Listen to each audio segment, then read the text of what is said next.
আজ বানাবো মশলা আলুর পরোটা। মশলা আলুর পরোটা বানাবার জন্য 500 গ্রাম ময়দা, হাফ চামচ লবণ, 1 চামচ চিনি, আন্দাজ মতন সাদা তেল আর উষ্ণ গরম জল দিয়ে ময়দাটাকে ভালো করে মেখে নিয়েছি। নিয়ে আধ ঘন্টার জন্য চাপা দিয়ে রেখে দিলাম।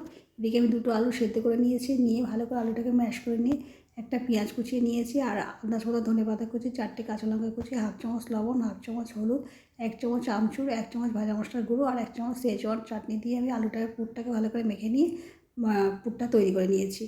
এবারে আমি ওই ময়দার ডো থেকে নিয়ে একটা একটা করে ছোটো ছোটো নেচি কেটে নিয়েছি।